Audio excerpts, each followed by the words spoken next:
Ambassador Christian College presents the Key Slough Commentary with Dr. Keith Slough. This is Dr. Keith Slough from Ambassador Christian College. The election of a new president is something that has people excited. Anytime a new president is elected and begins to take office and is inaugurated, it's a time of excitement. In the 2016 election, Donald J. Trump was elected president, and during the campaigns and the debates, and many of you saw those debates, they asked, it's a funny thing, they didn't ask Hillary Clinton this question. They only asked Donald Trump, will you accept the results of the election if you lose? You remember that? Some of you saw the debates. They said, now, will you accept the results? I mean, they were really hammering away on him. They didn't ask Hillary that. And so then Hillary's reply was, well, it's just un-American if somebody won't accept the results of an election. And from the time that of election night in November, what was it, November the 8th, I believe it was, in 2016, from that time until inauguration week, all you heard from the Democrats was, well, he's not a legitimate president. We won't accept the results of the election. And people, right after election night, they were demonstrating. The Democrats were in the streets of Chicago and various cities and pillaging and looting and breaking into windows of stores, committing crimes, ostensibly as a protest because they could not accept the results of the election. You know, when I read Matthew 23 in the New Testament, I read Jesus Christ's reaction to hypocrisy. Now, that's a fancy word that means being a hypocrite. What's a hypocrite? That's someone who wears a mask, who claims to be one thing and does something else. You know, if I condemn you for doing something that I'm doing, I'm a hypocrite. If I even judge you negatively for doing something that I myself am doing, I am a hypocrite. And that's the definition, basically, the connotation of a hypocrite. And Jesus had a lot to say about it in Matthew chapter 23 in the New Testament. And yet, Hillary Clinton could not accept the results of the election. Her folks could not. She didn't go out and tell all of her followers, now, wait a minute, folks, he's the elected person. We've got to support him. Now, she did make one little speech right afterwards when she made a concession speech. But after that, did she go out here and demand that her followers stop protesting? No. I mean, they even, who was it? I forget what state it was. I think it was Michigan. They did a recount, hoping that they could overturn the election. And that didn't work out because they found out Donald Trump had more votes. And so then they tried to get the electors. I mean, there was a massive effort to get the electors to vote for Hillary when the official election really occurs, I think it's January the 9th. Is it January 19th? No. It's December the 19th in 2016. That was when the electors had to go and cast their votes for the right candidate. And Trump, I heard one guy who was interviewed on Fox News. His name was Goldberg. That's his name. He said he predicted before the election that Hillary Clinton would get 340 electoral votes. She got 235, I believe it was, or 230-something. And Donald Trump got 306. When they actually did the electors on the 19th of December, when they actually did that, there were two of them that did decide not to support Trump, and so therefore he actually lost. As it turns out, he actually did lose 2 electoral votes, but he still had over 300 votes. Isn't that amazing how people are so hypocritical? It's just amazing to me. Totally, completely amazing that people can be so hypocritical. Oh, well, that's folks. That's people for you. I am surprised at how immature the crybabies, as they were popularly called in November after the election, I'm surprised at how many thousands of crybabies. And, of course, there were people in Hollywood who said, if Trump is elected, I'm leaving the country. I'm going to Canada. Oh, I'd love to help them pack their bags and send them on. We don't need them here.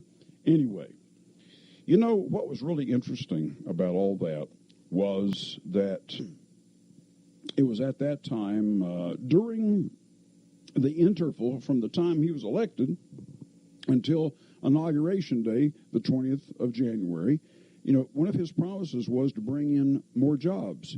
And before he even took office, he was bringing in thousands of new jobs from major industry. And he hadn't taken office yet.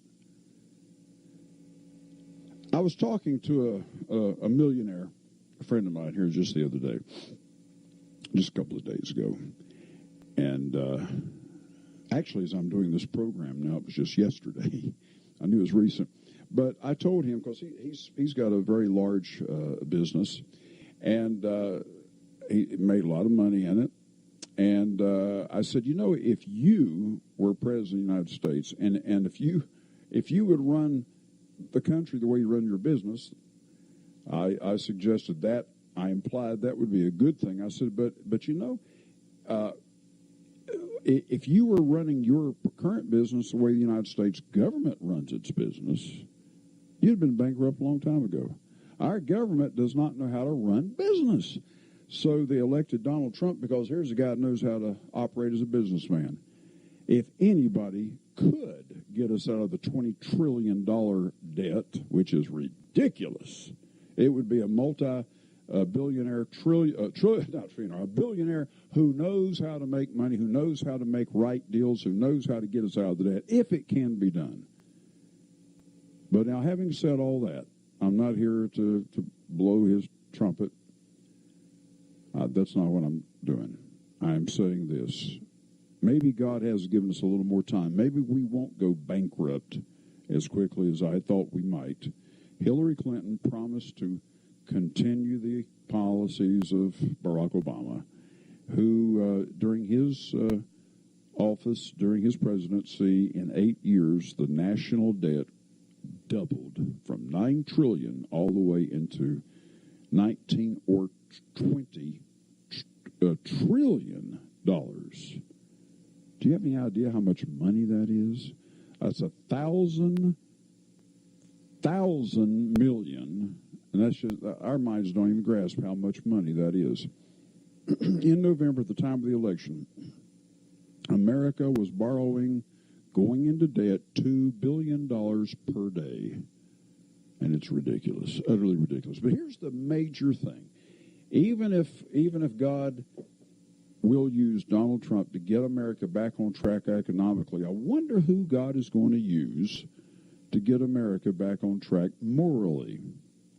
Because that's really not his job, really, not as a president in a democratic republic. He really can't do that. It requires religious leaders. Some of you who are listening to me who are ministers and who are clergy. For years and years, I've picked on the ministry. Now, I am an ordained minister and have been for over 3 decades, so I think I can say something about them. So I want to talk to you ministers for a minute. Do you stand in your pulpits and do you tell your people who are registered voters not to vote for pro-abortion candidates? Now, I know the Johnson law that says that you can't support a candidate or tell people who to vote for, but do you tell them what to vote for and what not to vote for? If you're not doing that, you're not doing your job. You know how so many people have voted for pro-abortion candidates, and that's why we have abortion. That's why we haven't been able to get rid of it. Hillary Clinton was in favor of abortion all the way up to the 9th month as the baby's being delivered. A healthy little baby boy or little baby girl, kill it, murder it as it's being delivered. That is such, I don't have words to describe what wickedness that is. And Hillary Clinton is wicked. I'm not getting into politics here. I'm getting into religion. This is not politics. This is religion. This is not being political. This is telling it the way it is. Any man or woman who thinks it's okay to murder an infant is a wicked person, underscored, boldface, and 3 exclamation marks. She's wicked. I'm reminded of the lady who tried to be a queen in Israel. Israel never had queens. All they had was kings.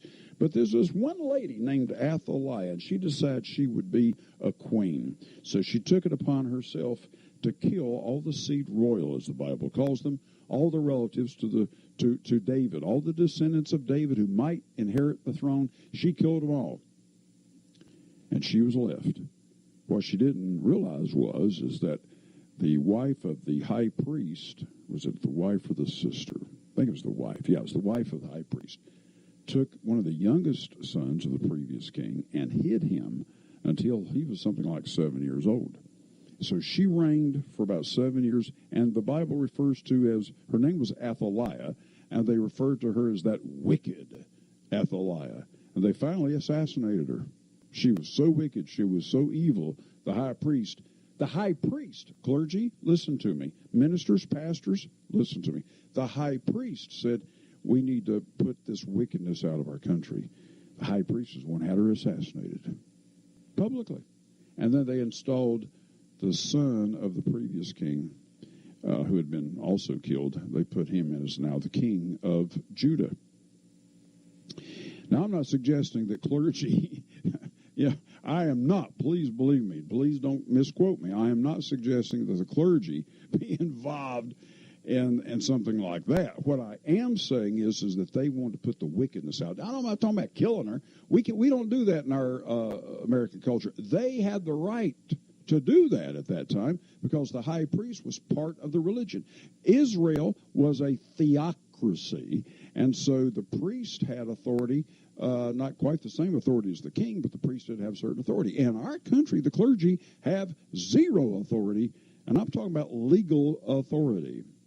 So what can you clergymen do? Well, we're not going to go out and kill all the pro-abortionists. No, we're not going to do that. But what I'm saying is we don't want to do that because then we're guilty of murder. But what I am saying is this. We've got to preach righteousness, and we've got to tell our congregations, God is going to hold you accountable if you vote the wrong way. And let me tell you this, if you don't know how to vote, then stay home. But if you vote for candidates who are pro-abortion and pro-same-sex marriage, which the Bible condemns, then God is going to judge you for that. Jehoiada, I believe his name was, he had Athaliah killed because she was such a wicked person, and she had had all the other people killed, innocent people killed. So it was considered a legal execution, which America does have legal executions. But the clergy can't do that. We don't have the legal right to do that. So we cannot and must not. It would be murder if we did that. But we can do this, pastors. We can preach the gospel. We can tell people, look, it's not just being religious one day a week. It's 7 days a week living the Christ-like life. And if you're voting pro-abortion candidates, folks, you need to get saved. You need to get converted. In fact, some of you pastors may have voted for pro-abortion candidates. And I'm ashamed of you. I am absolutely ashamed of you. I'm ashamed to even call you a brother in Christ, much less a fellow minister, because I don't consider you to be a fellow minister. I think you're a minister of Satan the devil. You know what it says in 2 Corinthians? At least I hope you have read 2 Corinthians. Some of you I wonder about. But it says that Satan the devil, Satan's ministers masquerade as ministers of Christ. False apostles, ministers of the devil. The Bible talks about that. And if you're voting pro-abortion and you're not telling your congregations that they ought to vote pro-life, man, I'm telling you, I'm out of time. I've got a special issue. It cost us almost not quite $1 just to mail this out, plus the printing. So I don't know how much it cost us, but we won't charge you a dime for it. It's the special autumn issue of 2016, and it came out, it was actually printed the day after the election in November, and we still have some copies left. If you would like to get a copy of this, I'm not going to charge you for it. Just pick up the telephone and call and say, send me that article.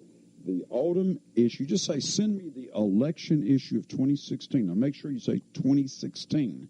If this broadcast is played back some years from now, I want to make sure we got the right one. So the election issue of 2016, and on the cover it says Trump wins, and here's a picture of Donald Trump on the cover. It's in full color.